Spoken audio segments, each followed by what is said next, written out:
Before I made this channel, so like last week, I decided I do not want to be a deck tech channel. Nothing against them, there's a ton of those channels that I like, but I only click on those channels' videos if I am interested or actively building the commander. I wanted my videos to have a broader appeal. That being said, I wanted to take you through my most famous deck. This isn't it. In January, Salubrious Snail held a deck building challenge featuring underbuilt commanders from Battle for Baldur's Gate. These commanders allow the choice of a background. It's a fun, balanced way, looking at you, partner commanders, to give a commander that speaks to you a second color, a complementary ability, or both. For this challenge, we could choose one of the 5 commanders and any background we wanted.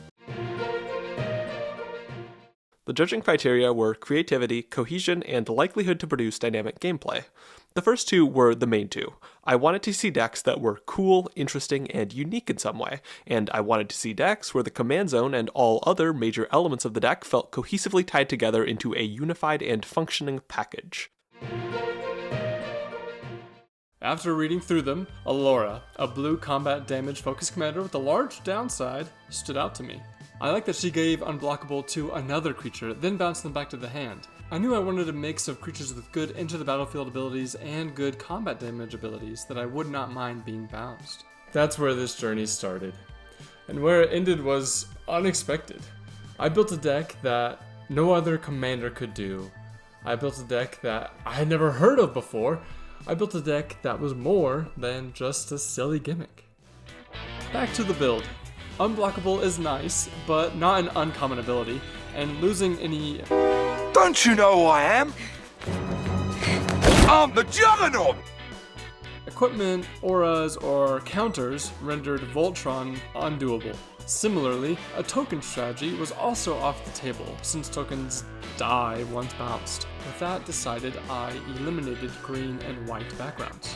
I wasn't gonna go mono blue, so that left red or black. Looking at the black backgrounds just quickly, Iron Throne. I'll be bouncing my creatures already, so sacrificing them on top of that would leave me with basically nothing. Shadow Thieves can't be blocked, so Death Touch and Indestructible are useless. Criminal Past, same as before. My graveyard won't be full, my hand will, and Menace is useless. Cultist of the Absolute. Don't want to do Voltron, and we aren't sacking our creatures. Haunted One. Don't love Typal decks, and Undying, say it with me, is useless. Scion of Halaster, this just sucks. It's not worth the 2 mana to spend on it. And that's all of them, so black is out. I am left with red. And in red, I have a great option. Popular Entertainer. I am guaranteed combat damage, and I love Goad. Turning all of my opponent's scariest creatures towards each other, or making powerful but tiny creatures run into my opponent's bigger ones. I love it. I will choose red. I add a ton of red and blue staples, and I'm happy with it. But I hold off on submitting it. I have a few days still. The next day I look through Snail's Discord at the other entrance for Allura. It is like I copied and pasted my deck. There was not a hint of originality anywhere near it.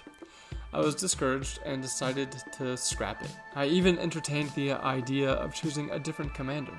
Allura did have the most entrants after all. It's easier to stand out in a smaller crowd.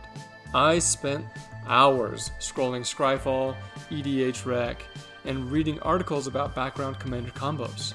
I didn't know what I wanted, but I did know it was going to be Allura. I knew she had something, and I knew I could unlock it, just like her, as long as I found the key. I tried to find a Manifold Key to put that in here, but I couldn't, so you got Mjolnir. Neither of which were in the final deck. Jump 2, game night with my friends. I didn't tell any of them about the challenge, but they helped so much. One of them played a turn 1 Esper Sentinel. I played my Kellan's Adventure on turn 2, and he asked if I paid the 1. Now I knew Kellan's Adventure counted as a non-creature spell, but that struck a chord with me, a quiet chord, that I wouldn't hear until a few turns later. I have the tutored aura in my hand, and then someone casts a wheel. making me discard it. I had Kellen on the field, and I wished I could get him back to my hand to recast his adventure. That moment at our LGS was the moment of epiphany. I raced home and threw together the deck. I wanted my deck to be more than a gimmick, more than an eye-catching name, and I succeeded. I present to you the Spell-less Spellslinger deck.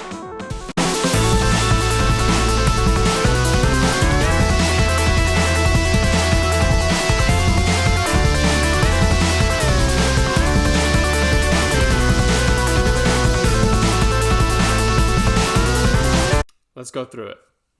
So this is a Spellslinger and a Toolbox deck. Spellslinger is a strategy where you play a ton of non-creature spells, normally in one big turn, rocketing you way ahead or winning you the game right there. The adventure part of these creatures count as non-creatures, so I filled the deck with staples and payoffs for Spellslinger decks. Then you can cast the cards as creatures. A big problem with Spellslinger decks is you don't have many creatures. You are vulnerable for most of the game. You are either setting up or waiting for the payoff.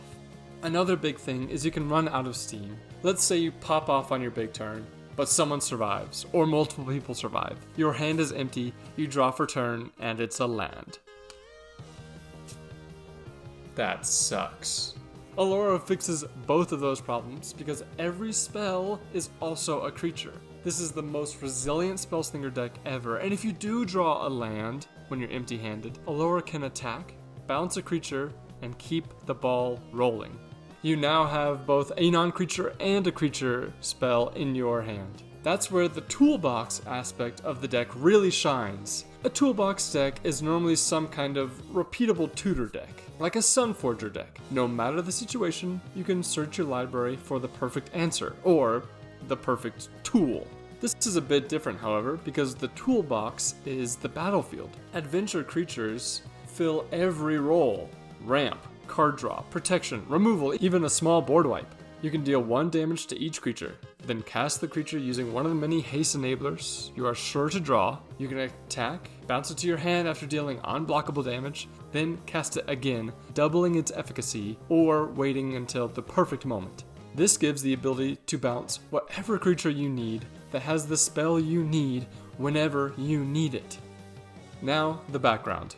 This is a big point of contention, and I'm still not sure if I made the right choice, but I changed it from popular entertainer to passionate archaeologist. That is a price change from 15 cents to $15.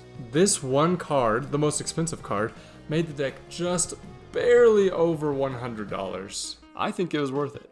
I was not intending on making a budget deck, if you can call $100 budget. With Passionate Archaeologist, it gives the deck a solid game plan, a game-winning game plan. You can burn up and beat down your opponents with your commanders. I submitted it and got an honorable mention.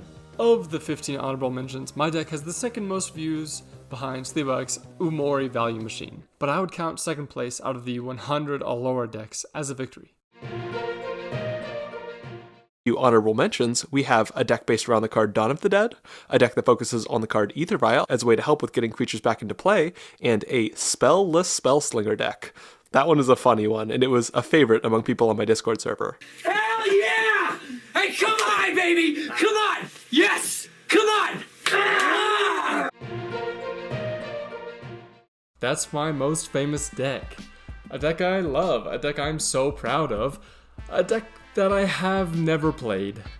I play tested it off Archidect, but I have never put it together on paper. If you would like to check it out, I will leave it in the description. You can also check out my Archidect page if you'd like. Every other deck I have is in paper or is something I'm playing around with and seeing if I would like to build it. I'm good about updating it. If you have any questions, let me know down below. Like it, share it, subscribe it. Thank you for watching.